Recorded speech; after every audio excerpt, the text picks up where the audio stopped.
Okay, so we have had a few questions coming in from people over the last couple of episodes. So let's see what we can do. First up is Julio Ayala, who says, I've always wondered something. Have you guys ever seen a North Korea match-worn shirt? Do you reckon that would be the most difficult match-worn shirt to get? And I have a feeling that I have seen a North Korean match-worn shirt for sale from a guy on Facebook.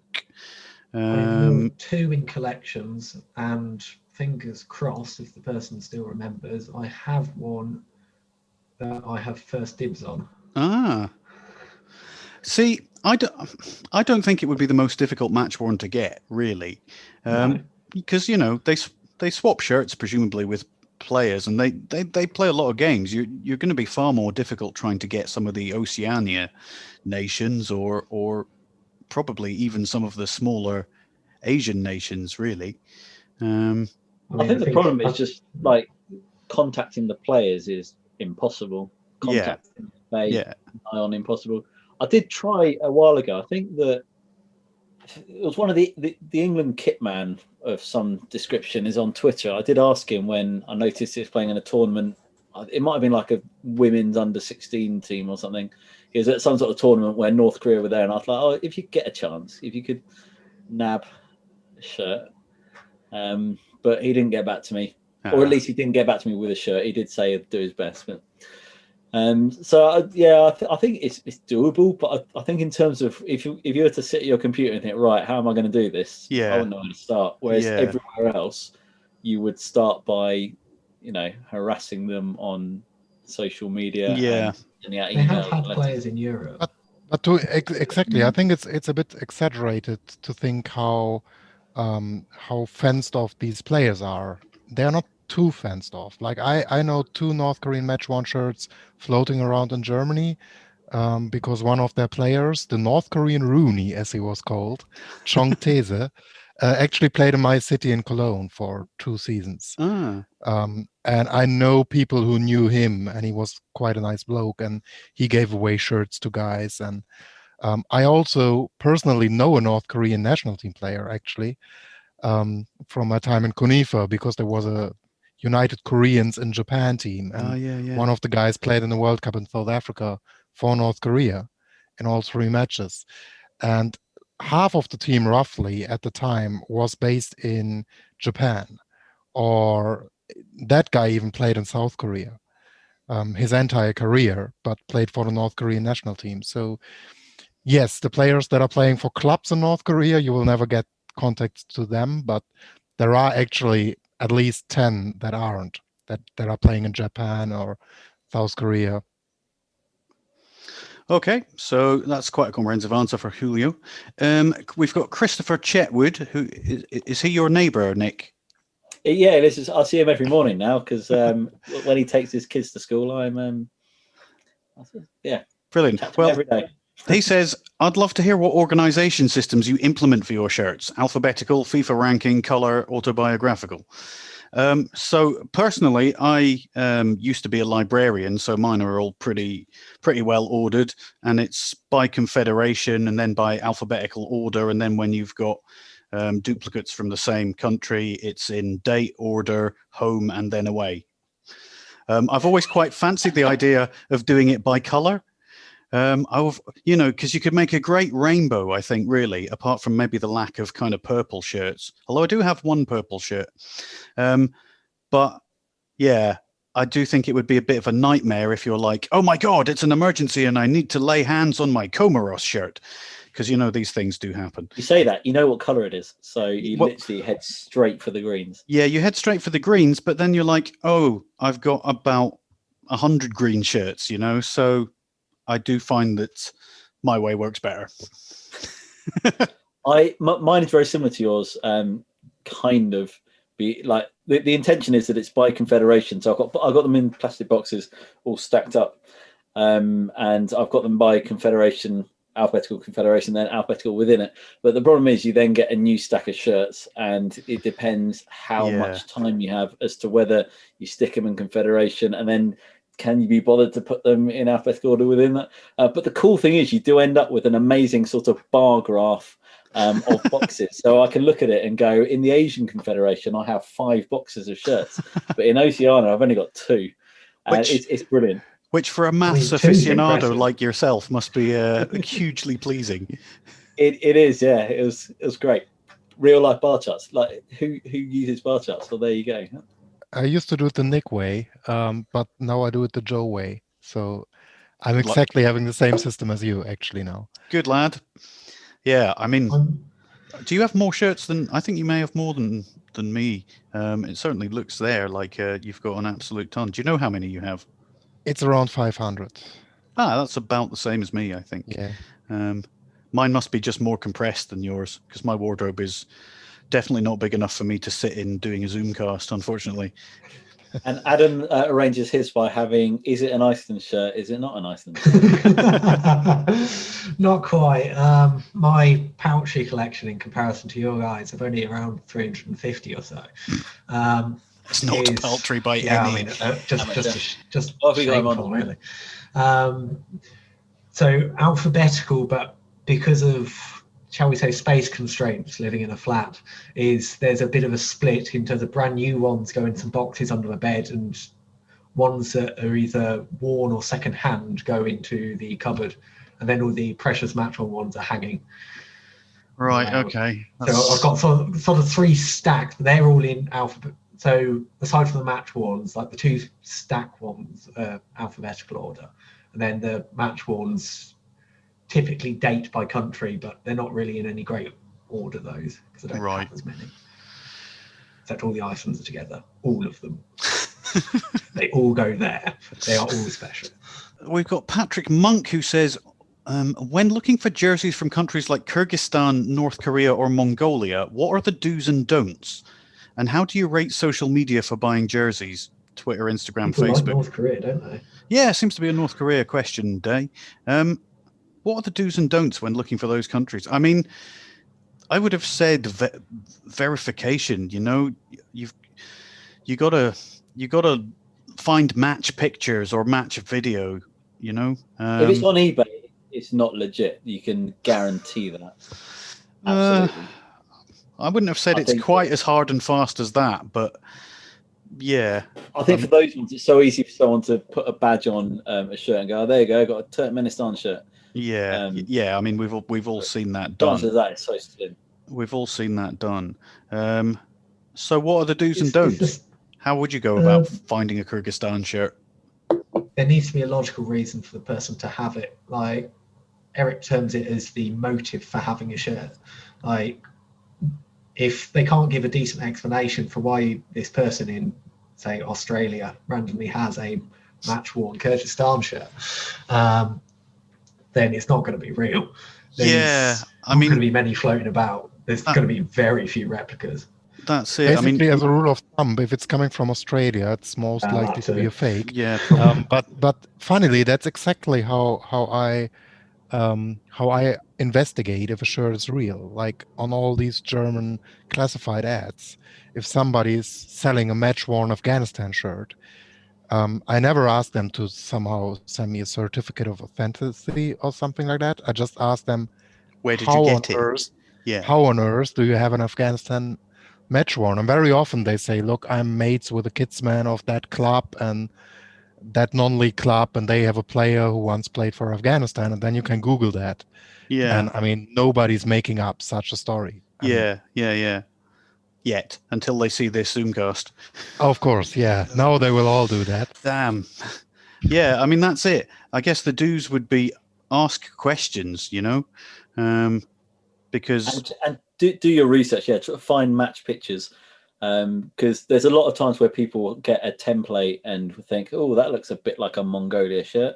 Let's put a Mongolia badge on it. No one will question it, but actually you should question it. You should always check absolutely everything to make sure it's legit. And that's most of like a massive part of our hobby is searching through photos of matches and trying to find out what should it look like. Yeah, absolutely. And the second part of his question, I mean, how do you rate social media for buying jerseys? It seems to me that there's been a huge upsurge in the number of Twitter accounts that are selling jerseys now, and it's I kind of find it too much, really. I can't really be bothered. I mean, it's maybe different for us because, you know, we're sort of at the stage where we're finished this, really.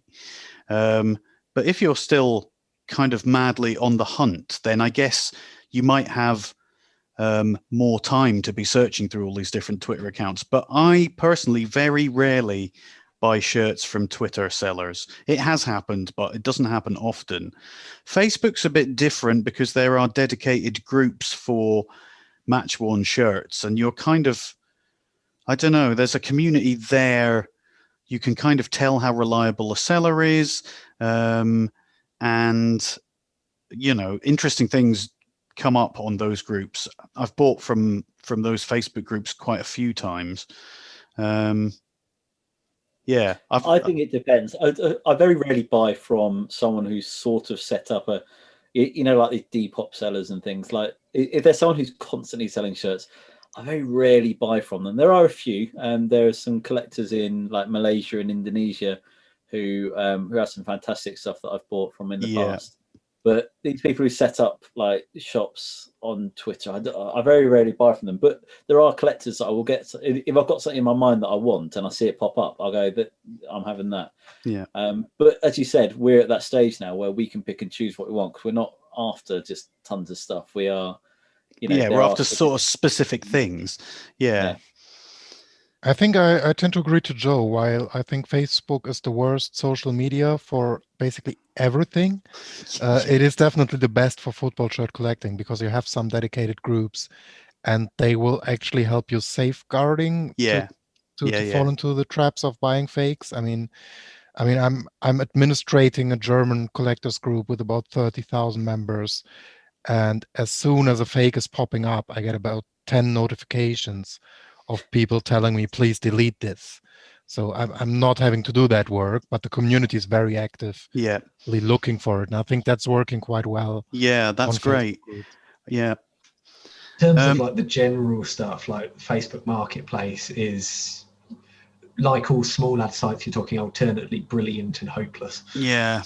You'll get millions of fakes, and then like today, someone posted on Twitter about a load of old, super old match-worn Gillian shirts that they got for a fiver. Yeah, saw that. Total madness. I mean, that's it. But small ad sites are always going to be like that. There are bargains to be had, but you know, they're few and far between. All the nonsense dross and you know, tourist Cyprus shirts and all that kind of stuff. You're digging amongst fakes for the people that don't know what they've got. Yeah, exactly. I have managed to pick up a couple of things from some collectors on Facebook, which I will be sharing with the latest arrivals. So be sure to check that out. And finally, this might be one for Sasha in particular. It's from Sean Castelline. Anyone got any club shirts that represent entire nations, a la New Zealand Knights, Puerto Rico Islanders, Brunei, etc.? And I know that, Sasha, you've got a whole kind of project going on with this kind of thing, don't you? I do, and I will not go into depth with that, but I'm collecting now shirts of German non-league clubs that represent some kind of minority or have a reference to another country, basically. So we have a lot of clubs called Turk Sport or something. And I have about 50 of these now. But I think the question in general, I've prepared for that question. It brings up the question what a nation is. So I do have, for example, this one, which is the Rohingya FC.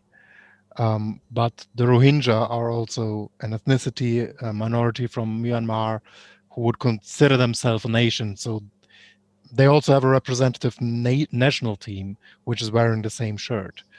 So this kind of counts. And similarly, I have this one, which Eric will invite me for.